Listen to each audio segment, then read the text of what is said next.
My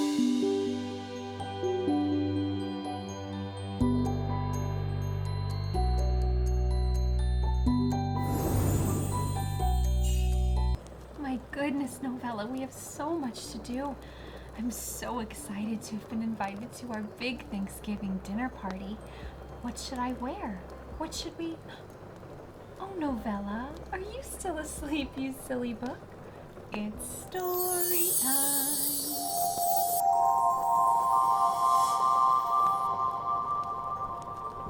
Oh, goodness, is it time already? Forgive me for needing a little extra beauty sleep.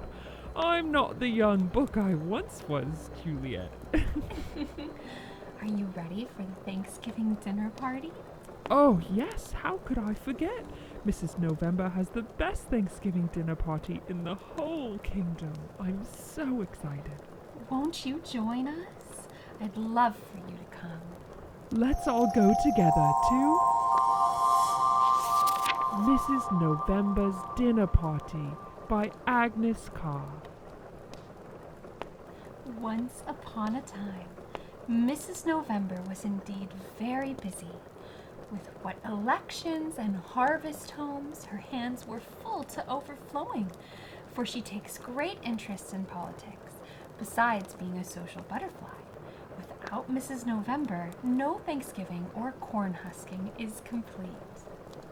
Still, worn out as she was, when her 30 sons and daughters clustered round and begged that they might have their usual family dinner on Thanksgiving Day, she could not find it in her heart to refuse, and immediately invitations were sent to their 11 brothers and sisters, Old Father Time and Mother Year, to come with their families and celebrate the greatest American holiday. What a busy time it was! So many things to tend to. Turkeys, ducks, chickens, apples and donuts, picking raisins and rolling pie crust until every nook and corner of the immense room was stocked with delicious pumpkin pies. Finally, it was all ready. The happy day had come, and all the little Novembers in their best outfits were seated in a row, awaiting the arrival of their uncles, aunts, and cousins. Soon arrived their mother, Mrs. November, in a brown silk trimmed gown with lace, looked them over, straightened one's collar, and tied Thanksgiving's neck ribbon, and settled a dispute between two little presidential candidates as to which should sit at the head of the table. Soon a merry clashing of bells, blowing of horns, and mingling of voices was heard outside. Sleighs and carriages dashed up the door, and in came, just in season, Grandpa Time, with Grandma Year leaning on his arm, followed by all their children and grandchildren, and were warmly welcomed by the hostess and their family. "Oh, how glad I am we could all come today," said Mr. January in his crisp, clear tones, throwing off his great fur coat and rushing to the blazing fire. "There is nothing like a happy Thanksgiving." Nothing indeed, simpered Miss February, the poetess. If I had time, I should have composed some verses for this occasion, but my son Valentine has brought a sugar heart, with a sweet sentiment on it, to his cousin Thanksgiving. I, too, have been taking the liberty of bringing a sort of adopted child of mine, young Leap Year, who makes us a visit every 4 years. "He is very welcome, I'm sure," said Mrs. November, patting Leap Year kindly on the head. "And, Sister March, how have you been since we last met?" Oh, we have had the north, south, east, and west winds all at our house, and they have kept things very breezy, I assure you. But I really feared we should not get here today, for when we came to dress, I found nearly everything we had was lent, so that must account for our shabby appearance. "Hee hee hee," tittered little April Fool. "Great joke!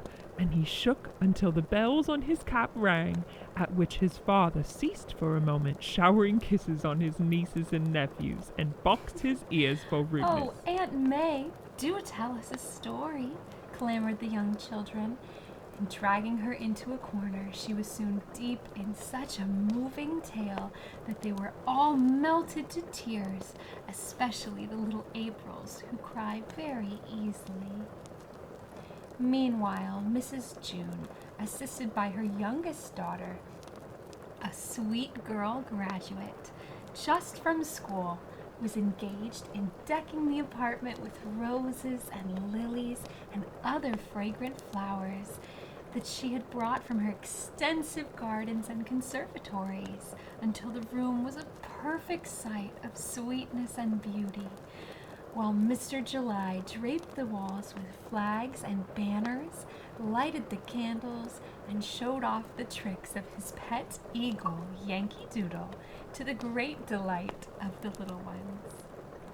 Madame Auguste, who suffers a great deal with the heat, found a seat on a comfortable sofa as far from the fire as possible, and waved a huge feather fan back and forth, while her 31 boys and girls, led by the 2 oldest, Holiday and Vacation, ran riot throughout long rooms, picking at their Aunt June's flowers, and playing all sorts of pranks, regardless of tumbled hair and torn clothes, while they shouted, "Hurrah for fun!"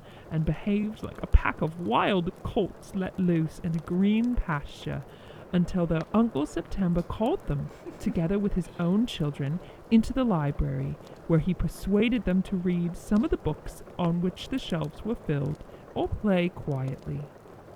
"For," said Mr. September to Mrs. October, "I think Sister August lets her children romp too much.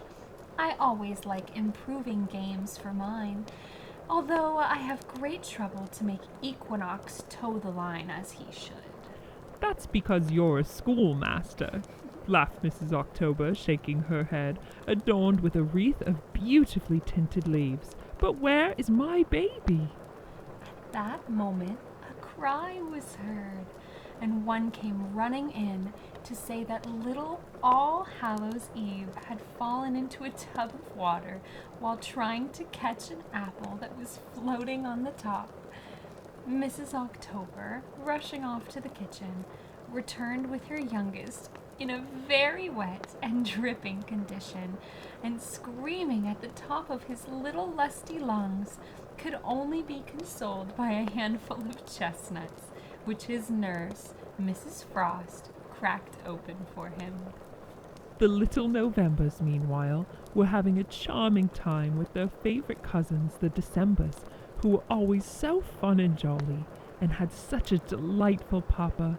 He came with his pockets stuffed full of toys and sugar plums, which he drew out from time to time and gave to his best-loved child, Merry Christmas, to distribute amongst the children, who gathered eagerly around their little cousin, saying, "Christmas comes but once a year, but when she comes, she brings grand cheer."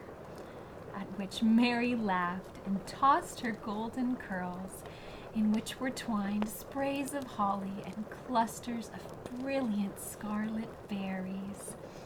At last the great folding doors were thrown open.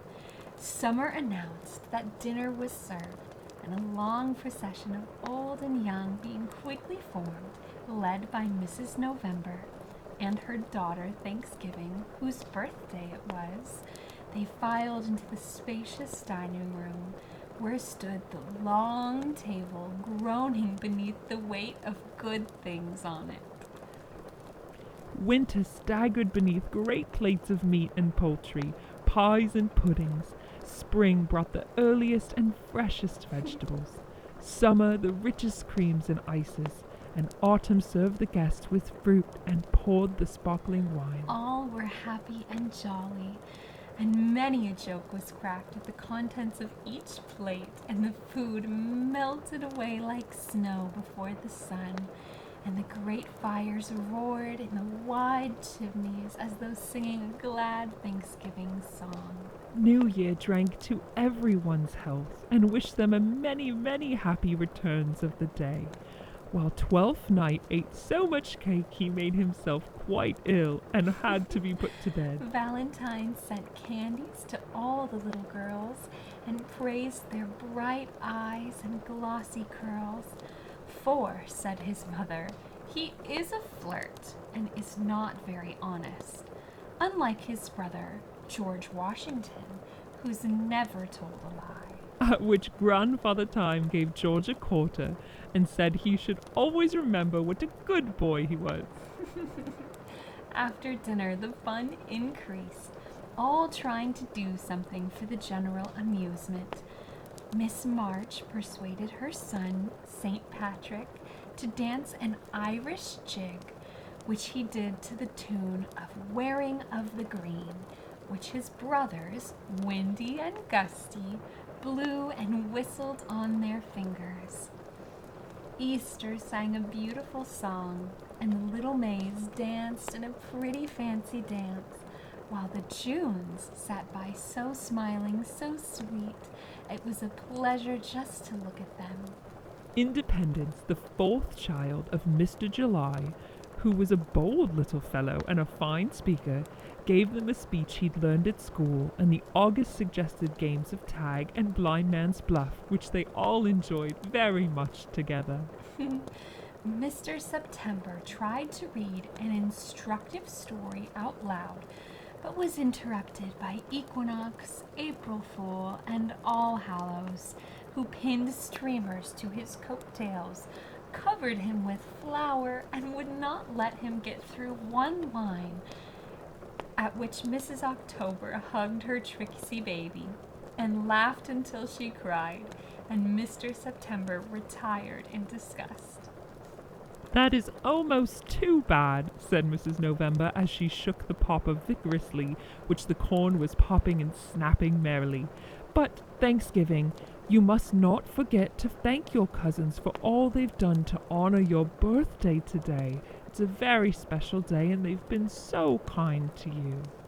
At which the demure little maiden Thanksgiving went around to each one and returned her thanks in such a charming way it was quite captivating. Grandmother Year at last began to nod over her teacup in the charming corner. It's growing late, said Grandpa Time. But we must have a song before we go, said Mr. December. Oh, yes, yes, cried all the children. Merry Christmas played a beautiful tune on the piano, and young and old took their positions on the polished floor with Grandpa and Grandma at the head. Midsummer danced with Happy New Year, June's commencement with August holiday, leap year with May Day, and all went as merry as could be. It was lovely. The fun was at its height when suddenly the clock in the corner struck 12 o'clock.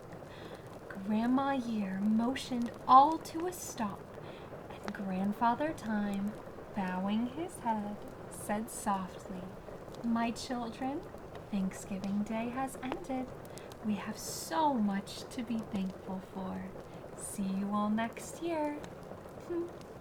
And they all lived happily ever after. What a lovely party. And he is right. We do have so much to be thankful for. Yes, we absolutely do. That story made me hungry. I'm thankful for pumpkin pie and cranberry sauce. What are you thankful for this year? I would love to know. What are you thankful for this year, Juliette? Oh goodness, there is so much that I'm thankful for. Like your friendship, Novella. And I am so thankful for each and every one of you friends. And I'm so thankful for all of you who join us for Storytime. Won't you join our special club and subscribe to our channel below and be part of our very special group of friends? I'm thankful for everyone who joins us, And if you enjoyed this magical story, press the like button below and share it with someone that you're thankful for. Good night.